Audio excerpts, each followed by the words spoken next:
Welcome to Tax Strategy Digest, where we explore the fascinating world of finance. Join us as we dive into the stories, insights, and experiences of experts, thought leaders, and everyday people who are making a difference in this field. Through engaging conversations and thought-provoking discussions, we'll take a deep dive into the latest research, trends, and innovations shaping finance. So sit back, relax, and get ready to learn something new on this journey with us. Today, our guest is Chris Gure, who is a managing partner at Fortress Financial Partners, a hybrid financial advisory firm based in Raleigh, North Carolina. Chris, great to have you here, man. I'm really excited for this episode today. Thanks for having me, Paul. Excited too. Awesome. And so I guess we'll start it off. Just tell us a little bit about what you do, a little bit about your journey and how you got to where you are today. Yeah, I'd say that what we do for clients is we take the most complex financial transactions in their lives and simplify them down to easy to understand choices so they can make informed decisions. Awesome. Awesome. Okay. And tell me a little bit about your firm. I mean, I know you just actually moved from Raleigh to Charlotte. Is that correct? That's right. So growing our footprint, and I'll go back and tell you how we got here. So first couple years in the industry, so basically right out of college, went and worked for one of the big retirement planning firms that everyone would recognize. I think there's a statistic that 70% of people have had an account with them at some point, which was great. So in 2.5, 3 years, got licensed, probably got to talk to close to 10,000 people about their different financial plans. You hear a lot of crazy things. So it was a great place to get a lot of experience in a little bit amount of time. But I also realized that I didn't want to be at a firm that was going to be managed to the lowest common denominator. And this idea of cookie cutter advice to the masses just wasn't going to work for me long term. So went out there and started interviewing everywhere, trying to figure out, what's going to be the place to make a career. If I'm telling someone I'm going to manage their finances through retirement, need to be somewhere that's going to fit through that journey with them. So ended up at Fortress Financial Partners back in 2015. So we're almost a decade into it. Looks a lot different from when we started. We're now our own hybrid broker dealer and RIA. We do not outsource either of those responsibilities. It was a big undertaking, but we think that regulatory advantage makes a huge difference for our clients. Awesome. Awesome. That's perfect. And tell me a little bit about your partner's background over at Fortress. Maybe, who are they? What have they done in the past? Yeah, so it started out Joe and I, the only two advisors at Fortress. And now we're up to 8 elite advisors who all get a chance to manage money for their friends. It's interesting. For Joe and I, our entire professional career has been as financial planners. For a lot of the other advisors who have joined our team, they've had these illustrious careers before joining us. And the fact that they went from ex-partner at a huge real estate investment firm, former dean of a top business school, former CFO of a regional bank, former CFO of a medical device company, currency trader. These are all pretty impressive careers. And now their day job is to manage their friends' money. That's a pretty cool thing. That is pretty cool. And what does that look like behind the scenes? I mean, you and your partner, you guys started this off and then you guys just grew rapidly. I mean, are you guys kind of showing them the ropes? What does that entail on a day to day? Yeah, the behind the scenes, everyone who holds it all together. So we looked back recently, actually, and we saw that the average advisor to client relationship is 68 households, which compared to a lot of people, that's pretty small, but we want to have a ton of attention. We do everything for our clients. So we looked at that on top of our client service advisors who represent usually one, maybe 2 advisors each. That's pretty hands-on. And our client service advisors come from a background of managing 3 different bank branches, so now working with 60 households. It's a walk in the park for them. We're super grateful to have them. They make it all look so easy. Our director of operations came from managing a big family office in the area to now, managing what looks like a multifamily office to a lot of people with us, taking it in stride. I know that our director of financial planning was supporting 25 plus advisors before, and now she's doing financial planning for our clients. So very hands-on, very in the weeds. That's awesome. So I think you might have already kind of answered it just by talking about the hands-on approach, but what's been sort of the big difference you've noticed from working at a bigger firm with kind of a little bit more cookie cutter advice as opposed to where you're currently at with it's a little bit smaller. Obviously, it's not a household known name. You're not at, Bank of America or something like that. What has been that difference for you and what have you seen? You could probably poll people on the street and ask them, what does a financial plan look like? And they'd probably get to it in a roundabout way. It's the investments and insurance, the taxes, and the estate planning. Those are really the core pillars of putting together a financial plan. And at these big firms, or at least my experience was, of course, you can talk about those things, generally speaking, but the difficult part for advisors and clients is implementing the plan and trying to quarterback a bunch of different professionals and get these things done. That's where the real work's involved. And it's taken us a long time to get here, but now we have a turnkey solution once we want to put this plan in play to go ahead and deliver on all four of those pillars. Nice. And I know because we talked the other day, we talked a little bit about some suppression kind of from other advisors, some other companies, and we don't need to name their names, but there's other advisors, I'm sure they might even feel this way if they're at their current job, but what is that doing for the end customer, right? For the client, that they're being regulated. If you want to talk maybe, and again, without bashing on one of those companies, just kind of what's been going on, like you were mentioning to me, what some of the programs are doing or they're saying, the things that they're using to control, and maybe what is best for the client and how are you guys doing that? Yeah, I have this conversation a lot. So I was talking to another advisor this morning about something similar. And we think that one of our advantages is a totally open architecture ability to build out financial plans. And when you're talking to other advisors, open architecture is interpreted as, oh, here's 100 money managers to pick from. But that's a curated list. And how did they curate the list?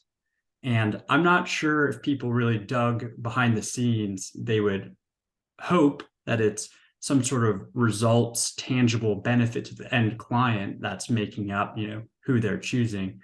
But what we find out is it's some regulatory limitation or the firm's attorneys saying, hey, here's what we're going to go with. We're going to go with the lowest common denominator option. We're going to make sure that we watch our own backs. And unfortunately, that's passed on to the end consumer or the client. So and let me get this straight, because I'm not the expert as a advisor, anything like that. This isn't my world. So are there these other firms, are they basically saying, hey, you can't do X, Y, and Z, you can't invest in X, Y, and Z because we don't offer that, we don't support it? What's that? Is that exactly what it is? Or yeah, I'd say you probably know more than you're giving yourself credit for, but I'll give you an example. sure. So let's say you're the advisor, you have some friends in your office who are clients of yours, your mom's a client, and then you obviously manage your own account. And you all own Apple stock across the board in each of your accounts. And you decide, hey, today's the day we're going to sell the Apple stock. Well, let me ask you, whose stock are you going to sell first? Probably my own. And then how are you going to get in touch with the clients to sell theirs? Give them a call. Yeah, and hopefully they answer when you pick up, and hopefully that you're able to explain to them, hey, we've held Apple stock in your account for years. Today is the day we're choosing to sell it for XYZ reason. Okay. But what happens if they're on vacation? And what happened to, hey, I'm hiring you to take care of this for me. I don't want to worry about it. You bought Gotcha. the Apple stock. Now you're saying sell it. You sell it. Don't, I've outsourced this decision making to you, my advisor. I trust what you're going to do. And that, unfortunately, is how a lot of offices work, where you have to pick up the phone, call each client, explain to them what's going on. Hopefully, you reach them, and then you make the decision. Well, if we are going to sell Apple stock across the board in all of our accounts, we have the ability to do something called block trading. So that means you and your account, me and my account, everyone at the same strike price sells at the exact same time. So there Gotcha. is no favoritism. None of that's even at risk. Wow. Okay, that's really cool. I never knew about that. And then is that something that clients they sign that at the beginning when you first start talking to them, they say, "Hey, I want to be involved in that sale." Yeah, the discretionary advice is something that we have on every client account that we work with, because you know you're hiring us to take care of this for you. If you need cash, and that means we need to sell a couple of positions to generate the cash to send it out to you, we'll do the work and we'll get that money sent out. If you're on vacation, we don't want to interrupt that.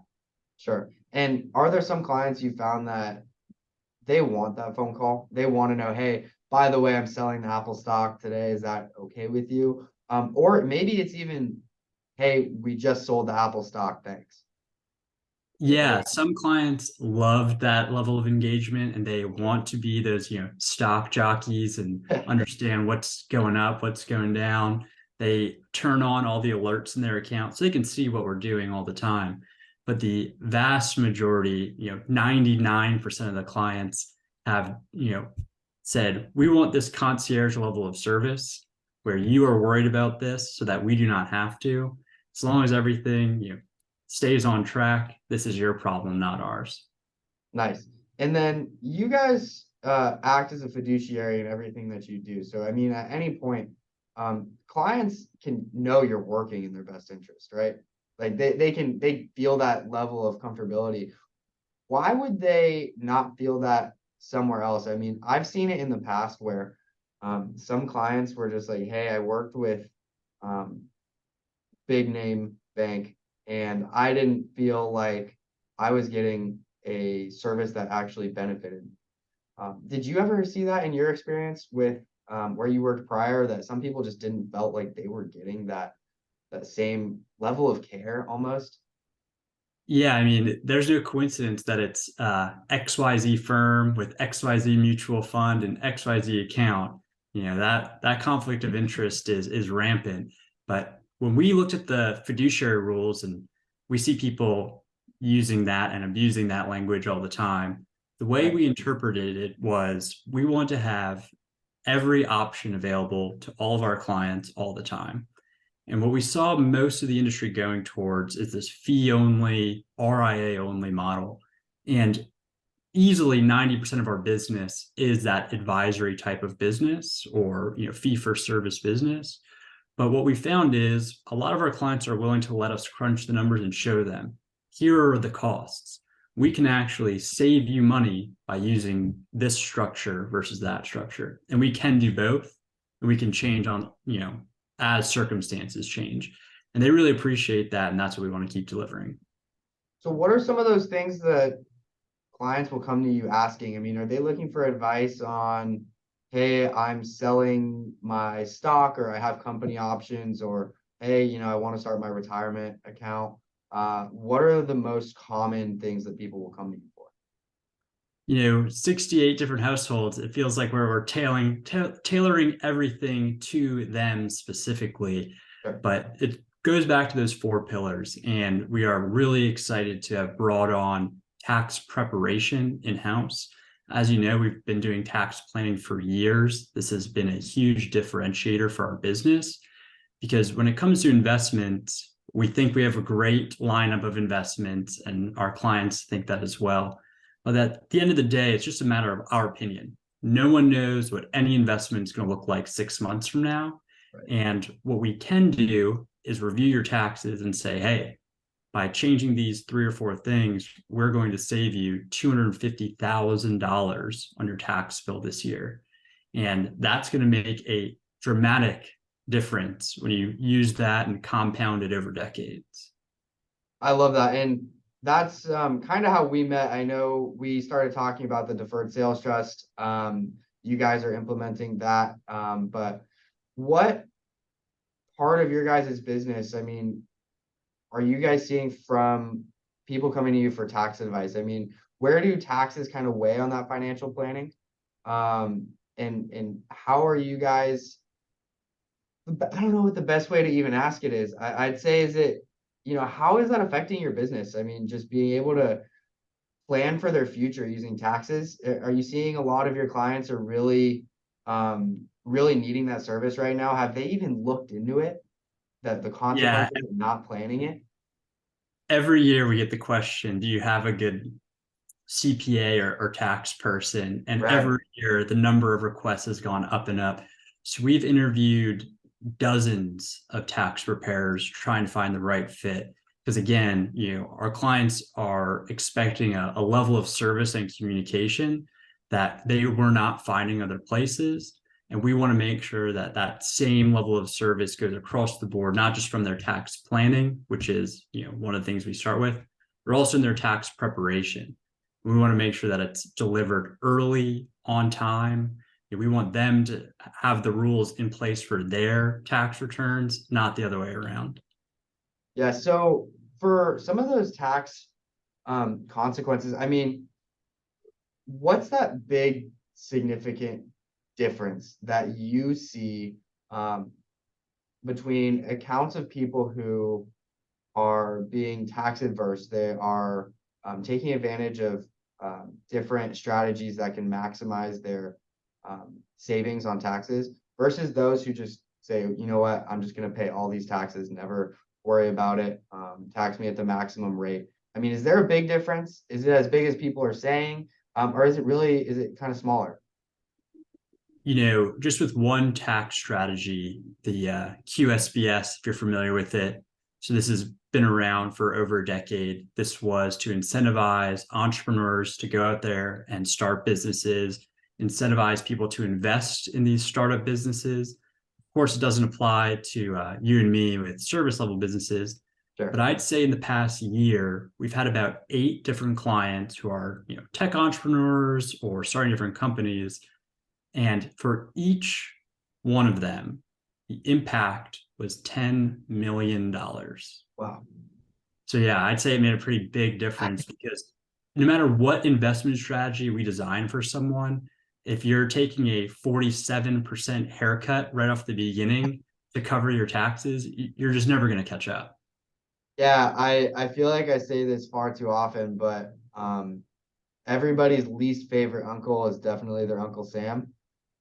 He's always that silent partner that loves stealing their money. That's right. All right, well, cool. I mean, you guys as a firm, are you doing anything right now? I know the market's a little bit odd, to say the least. It's been a little bit volatile ever since COVID, really. I mean, it went up, it went down. There's interest rates are affecting everything. No one knows what's going to happen. Are you guys doing any different strategies other than, of course, your high level customer service, but really anything to, one, help your clients, and two, just plan for the future better? Yeah, a lot of our clients take this barbell approach with their investments. And on one side of the barbell is their conservative investments. How do we manage their cash? And one of the things about having multiple custodians, I was talking to someone today who was at their credit union. Their credit union's offering them a 6-month CD paying 1.35%. I mean, that's terrible. So our money markets right now are paying around 5%. Right. And if you've seen those headlines recently, if you look at the yield of the S&P, if you look at the yield of the broad bond market, then if you look at our money market returns, the yields are all the same. So we see a lot of clients taking advantage of those different sort of structured notes and products to cover that side of the barbell strategy. And then on the other side, all of our clients are optimists, I would say, and they believe in being long-term investors. And that involves taking some risk. And as long as you have the right amount of money on one side of the barbell, you can be aggressive, you can take some risks, and that's where things get really fun. Nice. I love that. I'm pretty risk averse. I mean, I personally, I don't know about you, and this is not financial advice, anybody watching, but I personally love crypto. I'm a huge believer in Bitcoin. No, I'm not a fan of like Dogecoin or whatever those pump and dump coins are, but I love Bitcoin. I think that the use is fantastic. The security behind it. I won't dive too deep into it because I'm sure I'm gonna get some messages in my DMs telling me why uh, Bitcoin stinks, but that's for another, I guess, topic of conversation. But I think it's really cool. What are some of the concepts that people come to you like asking about? Is there something that they just don't know anything about? A lot of your clients where it's like, hey, can you explain the difference between a Roth IRA or a regular IRA? I mean, that's a generic example, but what are some of the common questions you get that you think more people should know? We work with a ton of business owners, and a lot of them are new business owners. And for some reason, there's this underlying belief that having an LLC has something to do with taxes. And if we Okay. can correct anything today, let's be the first ones to say, not only does an LLC not do anything for your taxes, establishing an LLC is literally a tax. You are paying money to the government to set this company up and then doing what with it? What part of it is going to save you money on taxes? Okay. Okay. And what is the purpose of an LLC? Where does it benefit people? And what are some of the disadvantages, if any, other than the tax? That is a business entity structure. So beyond that, you have to decide how that structure is going to be taxed. So Gotcha. one of the strategies that we like to look, for different clients, and this is a lot of different physicians and doctors and dentists that we work with, is setting a reasonable compensation structure, having them collect a salary. This is an LLC that would be taxed as an S corp, and then having the rest of the money paid to them as distributions. So people always think about their income tax as state and federal. They don't always notice that they're paying almost another 15% in payroll taxes that theoretically you do not have to pay if you're not using payroll for all of your income. Wow. Okay, that's something I definitely didn't know. So I'm glad we talked about that for sure. I think there's gonna be someone out there who listens to this and is like, really? So if you're that person, reach out to Chris. Perfect, Chris. As we wrap up here, I like to ask everybody the same question at the end of the interview, and that's what is your why? Why do you do what you do? Why do you love helping people? Why are you in this profession?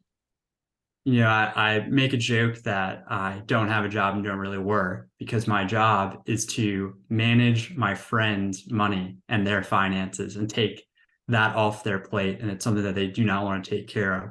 So calling this a job is really doing a disservice to what I do day to day. And I love it. I love it. And you just get to help your friends. I mean, I'm sure it's really painful to pick up the phone and call one of your buddies. Oh no, it's awesome. I love it.